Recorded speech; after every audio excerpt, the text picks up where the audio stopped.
Shalom, salam damai sejahtera buat kita semua. Dimana pada pagi hari ini kita masih dibanguni Tuhan, masih bisa menghirup udara yang segar. Jadi itu Bapak Saudaraku, bukanlah karena kekuatan kita, bukanlah karena kehebatan kita, bukanlah karena usaha kita, tapi karena Tuhan sangat mengasihi kita, sangat peduli kepada kita, supaya kita berbalik kepada firman kebenaran. Karena Tuhan sangat ingin kita mendapatkan kerajaan surga itu, sehingga kita masih diberi kesempatan di mana untuk mencari kebenaran firman-Nya. Bapak Ibu Saudaraku, kita harus mengerti siapa kita sebenarnya. Kita tidaklah sama seperti orang dunia ini. Kita tampil beda. Kita harus melakukan seturut dengan kehendak Tuhan, di mana Yesus tahun 2000 lalu sudah memberikan cara, sudah memberikan contoh, sudah memberikan gambaran, sudah memberikan surat untuk kita jalankan seturut dengan kehendak-Nya.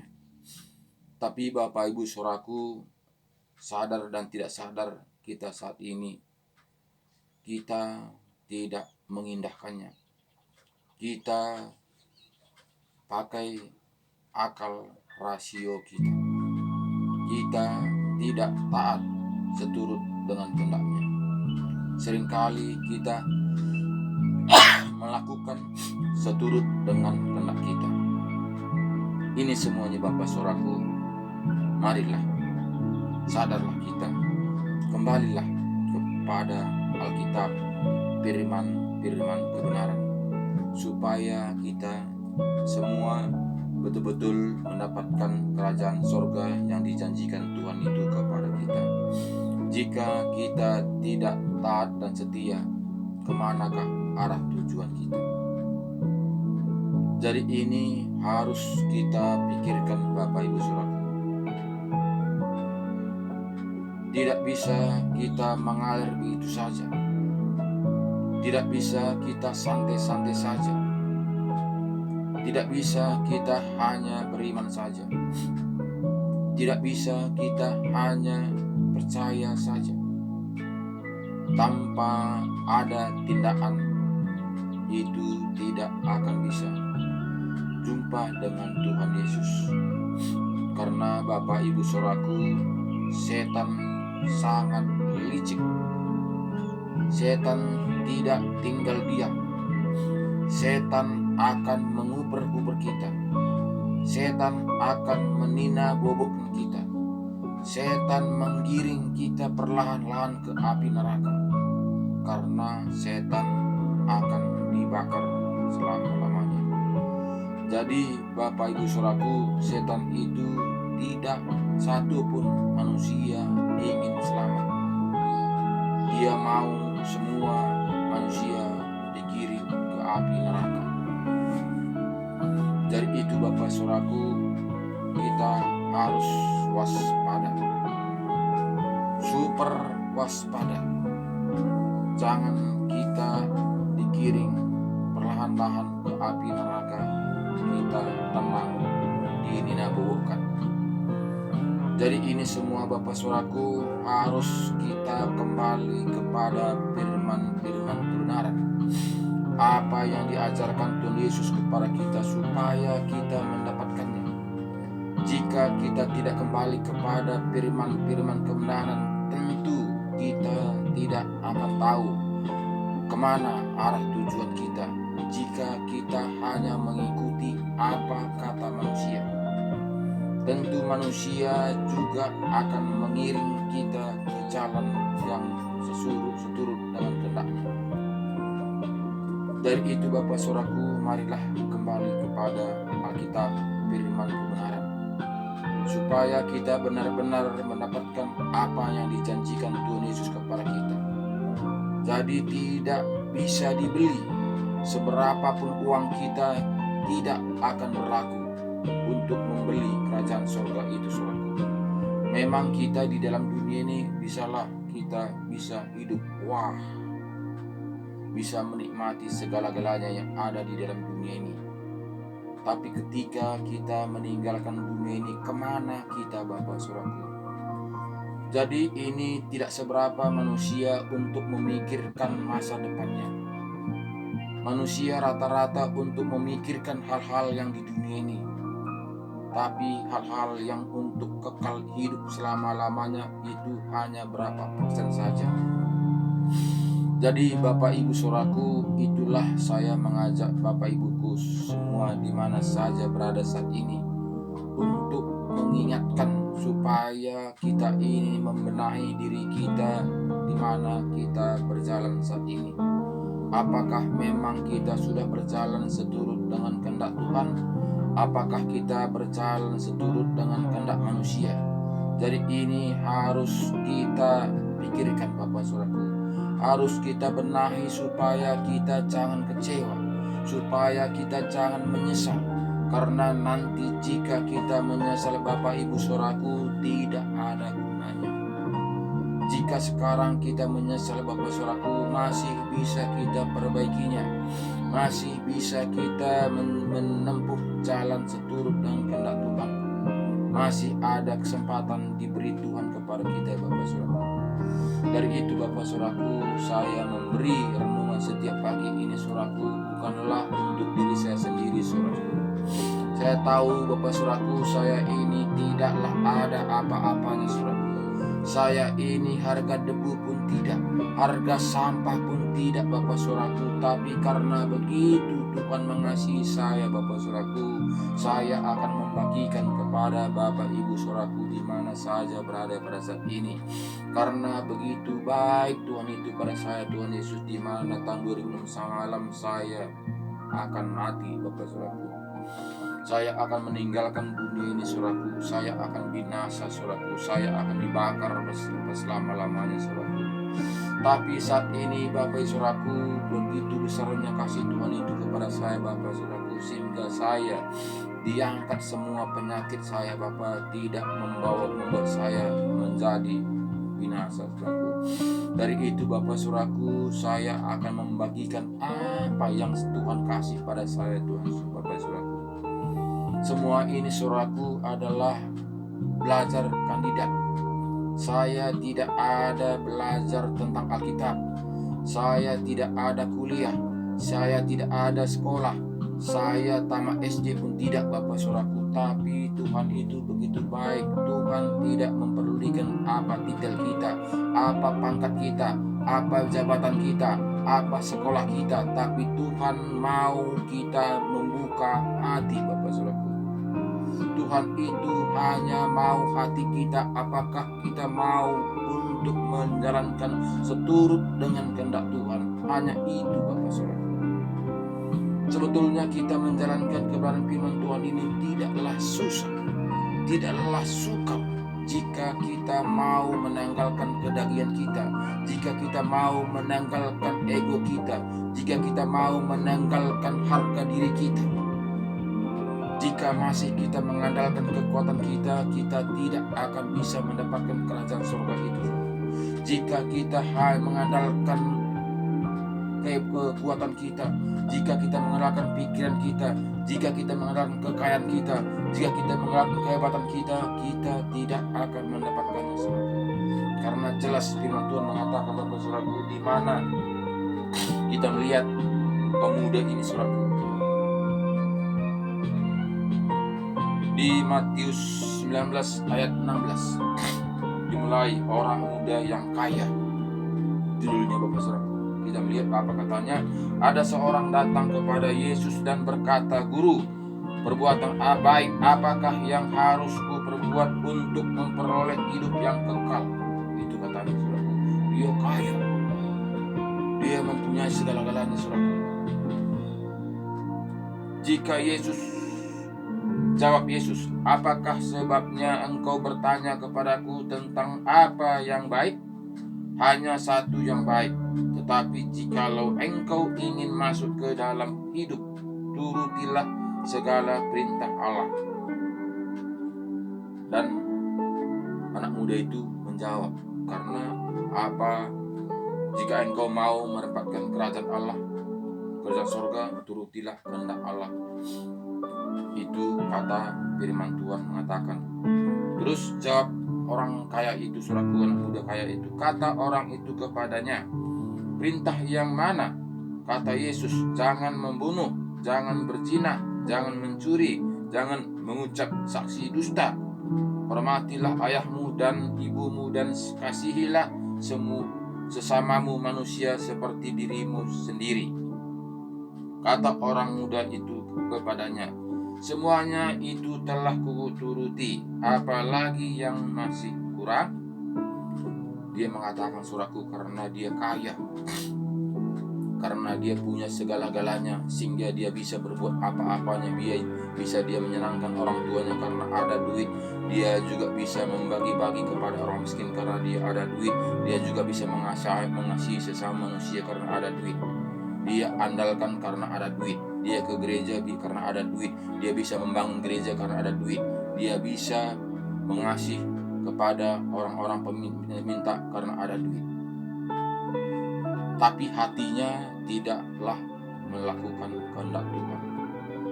Tapi hatinya adalah untuk mencari mamon. Tuhan itu tidak mau hanya mencari hal-hal dunia ini. Tuhan itu mau yang kita serahkan itu adalah hati kita, bukan uang kita, bukan harta kita. Tuhan tidak perlu itu. Karena apa? Karena Tuhan mempunyai segala-galanya. Dia mempunyai semua isi dunia ini. Sehingga Tuhan itu tidak perlu. Tuhan hanya perlu hati kita. Jadi Bapak Saudaraku, tidaklah bisa kita membeli kerajaan surga itu, saudaraku, seberapapun uang kita.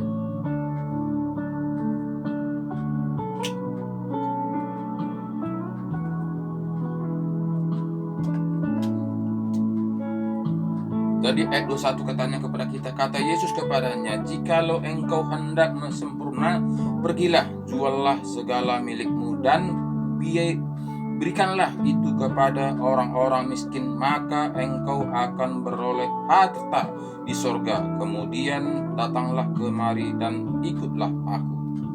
Jadi Tuhan itu hanya mau kita supaya kita mengikut Tuhan Yesus dengan taat dan setia. Jadi bukan karena perbuatan kita, bukan karena perbuatan kita bisa dikenal orang banyak, bukan perbuatan kita karena supaya kita itu nama kita disanjung-sanjung, bukan. Tapi Tuhan mau hati kita, Tuhan mau diri kita, Tuhan mau kita mempersembahkan diri kita, bukan mempersembahkan harta kita. Jadi sangat-sangat sukar jika kita mengandalkan kekuatan kita. Sangat-sangat gampang jika kita mau tunduk, melepaskan ego kita, melepaskan harga diri kita, melepaskan kedagingan kita. Kita seakan-akan mati rasa. Dunia mengatakan kita itu mati rasa, seakan-akan tidak lagi ada kemauannya, seakan-akan tidak lagi ada pikirannya, seakan-akan kita ini orang bodoh-bodoh.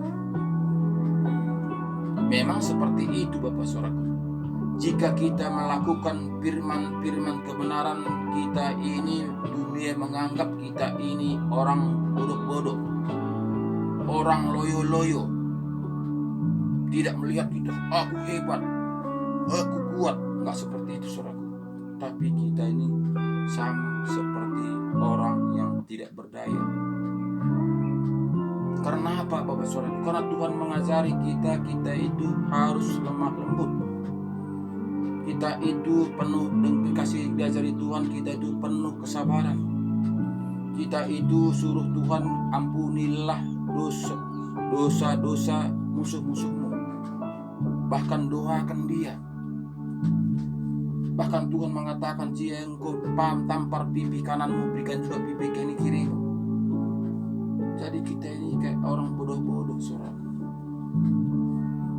Dari itu Bapak saudaraku, memang firman Tuhan mengatakan banyak yang datang, tapi sedikit yang terpilih, Bapak saudaraku. Kenapa? Karena sangat berat. Sangat berat kita melakukannya jika kita menanggalkan kedagingan kita. Rata-rata manusia ingin mencari, wah, Janusa tadi baru luar biasa. Tengoklah burung bapaknya aja dibikin jadi gunung Suan yang itu bertingkat-tingkat, punya lampu lagi, pakai meteran lagi. Begitu orang lewat dari bawah di jalan, lihat dipandang ke atas, lihatnya burung bapaknya itu luar biasa, pakai lampu lagi, milip-milip lagi begini. Itu supaya dipandang orang, supaya dipandang orang itu, wah, hebat si Anu.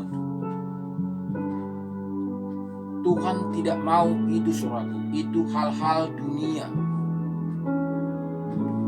Tuhan menanggalkan hal-hal dunia ini, saudaraku, karena semua yang ada dalam dunia ini bersifat sementara. Semuanya itu pinjam. Bahkan tubuh kita ini juga kita pinjam, saudaraku. Semuanya yang ada dalam tubuh kita ini tinggal jika roh kita ini dipanggil Tuhan. Jadi Bapak saudaraku, yang sekarang ini yang harus kita pikirkan, kemanakah jiwa kita ini, saudaraku. Karena kita ini pasti berangkat. Kita ini bukanlah milik dunia, tapi kita ini adalah milik kerajaan surga jika kita mau taat dan setia. Jadi itu harus kita pikirkan Bapak saudaraku, ketika kita masih diberikan kesempatan saat ini, saudaraku. Jadi ayat 22 mengatakan, ketika orang muda itu mendengar perkataan itu, pergilah ia dengan sedih, sebab banyak hartanya. Yesus berkata kepada murid-muridnya, aku berkata kepadamu, sesungguhnya sukar sekali bagi seorang kaya untuk masuk ke dalam kerajaan surga. Jadi jelas katanya Bapak saudaraku, yang kita cari selama kita hidup ini, saudaraku, tidaklah bisa membuat kita masuk ke dalam kerajaan surga jika kita tidak menaruh hati kita, mempersembahkan tubuh kita kepada Tuhan. Jadi hal-hal dunia ini, saudaraku, berkat dan sebagainya itu, saudaraku, itu hanya jalan. Jika Tuhan memberkati kita, kita juga memberkati orang lain. Jadi berkat datang untuk memberkati. Jadi bukanlah untuk diri kita, saudara. Karena semuanya tinggal. Jadi Tuhan berikan berkat kepada kita itu, kita memberkati sesama kita sehingga kita sama-sama dibangun. Sama-sama dibangun untuk kemuliaan nama Tuhan. Sehingga kita bersama-sama untuk menjalankan kebenaran firman Tuhan untuk mendapatkan kerajaan surga. Sehingga seperti anak muda ini tadi, saudaraku, karena dia mengalami luar biasa hidup di dalam dunia ini, saudaraku, sehingga dia pergi. Sehingga dia itu, ayat 22 katakannya, ketika orang muda itu mendengar perkataan itu, pergilah ia dengan sedih, sebab banyak hartanya. Jadi sedih dia, saudaraku. Sedih dia. Karena apa? Karena firman Tuhan mengatakan, di mana hartamu, di situ hatimu. Jadi itulah selama ini dia bisa mengatur segala sesuatunya karena hartanya. Tapi dia tidak melakukan kehendak Tuhan.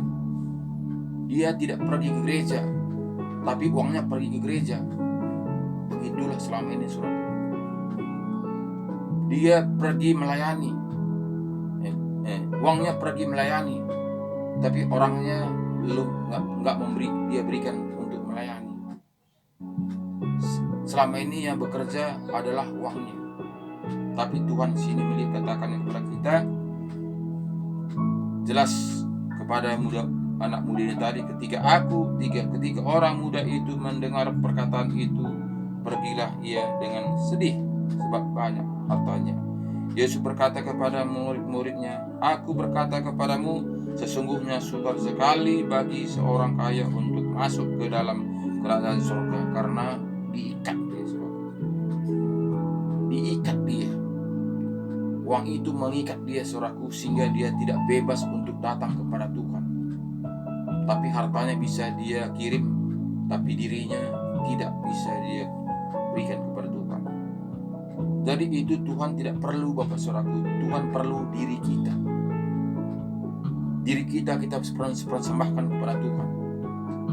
Jadi ini sangat-sangat sukar, saudaraku. Makanya di sini jelas katakan kepada kita, ayat 4 mengatakan kepada kita, "Sekali lagi aku berkata kepadamu, lebih mudah seorang unta masuk melalui lubang jarum daripada seorang kaya masuk ke dalam kerajaan Allah."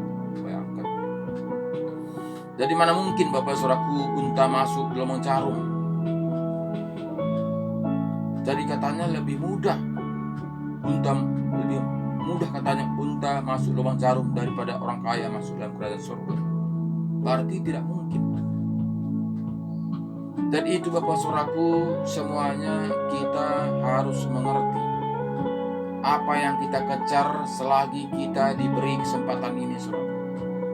Bukan kita tidak perlu uang, saudaraku. Semua manusia yang hidup dalam dunia ini perlu uang. Tapi janganlah uang itu yang mengatur kita. Janganlah uang itu membuat kita binasa. Janganlah uang kita itu kita menjadi jatuh dalam dosa. Jadi kita harus mempergunakan uang kita itu, saudaraku, seturut dengan kehendak Tuhan. Jadi tidak gampang, saudaraku. Tidaklah gampang. Apalagi jika ada uang kita beri kepada orang miskin. Itu sangat sukar, saudaraku. Pasti kita berpikir, aku keringat jagung untuk mengambilnya itu, berikan pula dengan cuma-cuma kepada orang miskin itu. Enak kali dia. Pasti kita berpikir seperti itu, saudara. Jadi bagaimana? Apa yang harus kita lakukan? Jika firman Tuhan mengatakan seperti ini, apakah kita mau mati konyol, dibakar di api neraka selama-lamanya?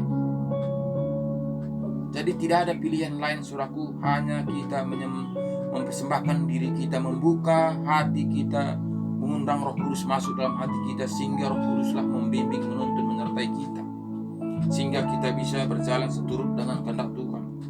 Ayat 25 mengatakan kepada kita, ketika murid-murid mendengar itu, sangat gemparlah mereka dan berkata, "Jika demikian, siapakah yang dapat diselamatkan?" Yesus memandang mereka dan berkata, "Bagi manusia hal itu tidak mungkin, tetapi bagi Allah segala sesuatu mungkin." Jadi saat ini kita yang mengatur Tuhan atau Tuhan yang mengatur kita?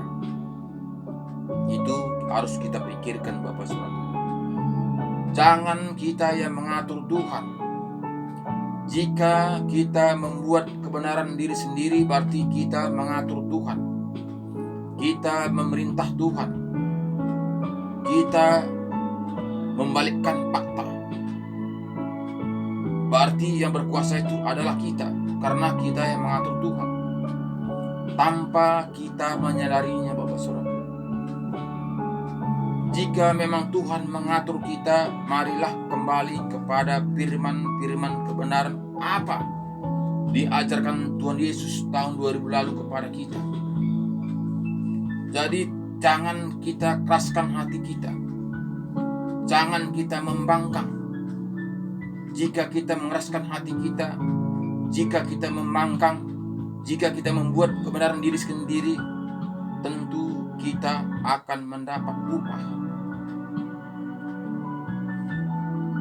Itu satu keharusan, karena Tuhan sudah menjanjikan kepada kita akan menerima upah apa yang kita kerjakan selagi kita hidup ini. Tuhan sudah membuat aturan hidup manusia yang percaya kepadanya. Jadi Tuhan tidak memberikan kita bebas begitu saja, tapi Tuhan sudah memberikan jalur rel bagaimana menuju mendapatkan keselamatan itu. Jadi tidaklah seperti manusia mengatakan asal percaya saja kamu akan selamat. Jadi tidaklah seperti segampang itu Bapak Saudaraku. Jika kita kembali kepada firman-firman kebenaran Alkitab yang kita percayai, tentu tidaklah seperti segampang apa yang dikatakan manusia, Saudaraku. Jadi Bapak Saudaraku, jika kita mengikuti perkataan-perkataan manusia, kemana kita akan dibawa? Jadi itu harus kita buka hati kita lebar-lebar, buka mata kita lebar-lebar, supaya kita jangan digiring bersama-sama dengan setan dibakar di api neraka selama-lamanya, Saudara. Karena jelas di sini, Saudaraku, kata firman Tuhan mengatakan di Wahyu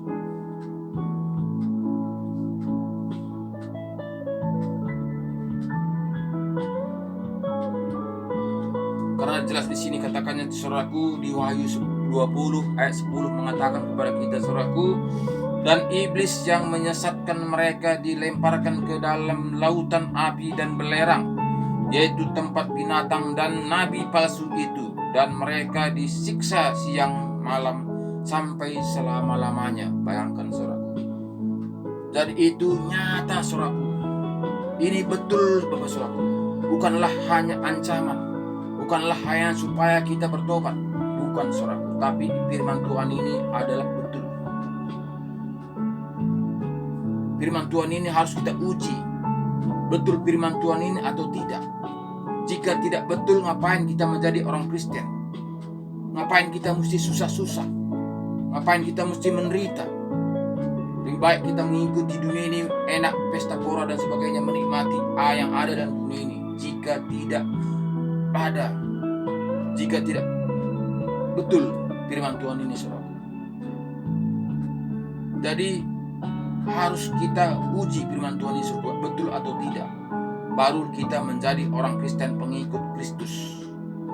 Jika kita tidak menguji, Saudaraku, kita tidak akan mengetahuinya. Pasti kita tidak tahu kebenarannya. Pasti kita hanya ikut-ikutan saja. Pasti kita hanya angge-angge saja. Karena apa? Karena kita tidak menguji kebenaran firman Tuhan ini, Saudara. Jadi jelas firman Tuhan ini mengatakan kepada kita, Saudara, ayat 11 mengatakan, lalu aku melihat suatu takhta putih yang besar dan Dia yang duduk di atasnya. Dari hadapannya lenyaplah bumi dan langit, dan tidak ditemukan lagi tempatnya. Dan aku melihat orang-orang mati besar dan kecil berdiri di depan takhta itu. Lalu dibuka semua kitab, dan dibuka juga sebuah kitab lain, yaitu kitab kehidupan, dan orang-orang mati dihakimi menurut perbuatan mereka berdasarkan apa yang ada tertulis di dalam kitab-kitab itu.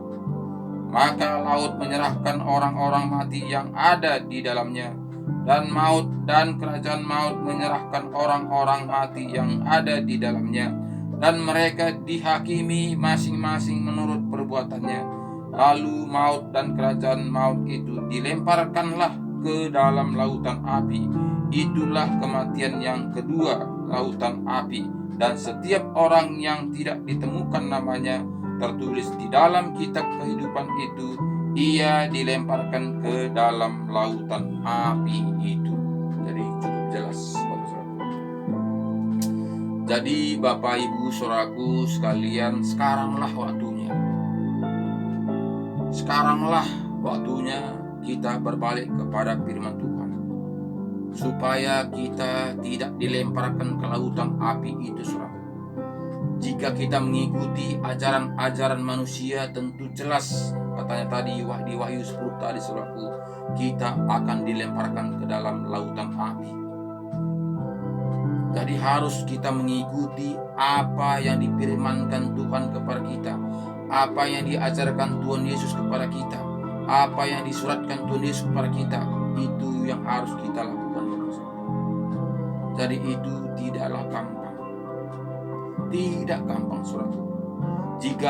Jika kita menjalankannya itu dengan daging kita tidak akan mampu. Jika kita melakukan itu dengan kekuatan kita tidak akan mampu. Jika kita melakukannya dengan akal kita, kita tidak akan mampu. Jika kita melakukannya dengan kepintaran kita, itu tidak akan laku. Hanya kita memberi diri kita, mempersembahkan diri kita kepada Tuhan, itulah yang akan berlaku untuk mendapatkan kerajaan surga. Jadi sangat sukar. Jadi itu harus kita pikirkan mulai sekarang supaya jangan nanti kita menyesal ketika sampai waktunya kita mengakhiri hidup dalam dunia, saudaraku. Dan kita tahu tidak ada lagi dalih, tidak lagi ada alasan, karena firman sudah diterangkan dengan detail kepada kita tahun 2000 lalu. Tinggal kita, karena kita membangkang, karena kita keras hati, karena kita tidak mau mengindahkannya, karena kita tidak mau taat dan setia, itu risiko pada kita.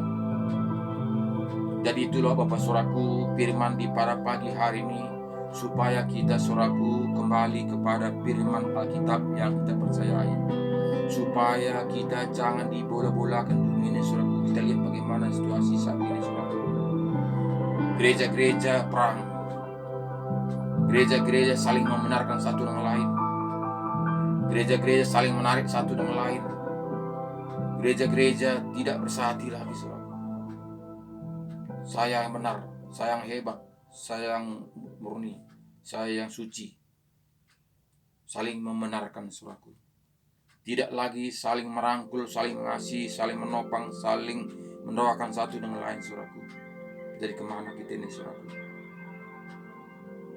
Jika kita berpedoman kepada manusia, pasti kita berpikir pendeta saja begitu.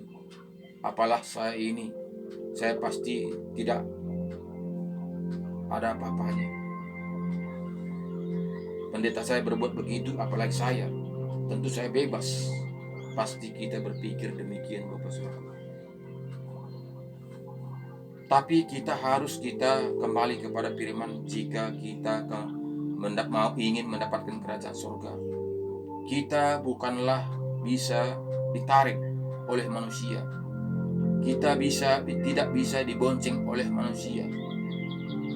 Tapi kitalah memperjuangkan diri kita masing-masing untuk mendapatkan kerajaan surga itu, saudara. Jadi bukan manusia. Jadi inilah firman Tuhan di pada pagi ini, saudaraku. Semoga firman yang kita sampaikan di pada pagi hari ini untuk mengingatkan kita supaya kita kembali kepada firman kebenaran. Terima kasih. Tuhan Yesus memberkati kita. Shalom. Sampai jumpa kembali besok pagi. Amin.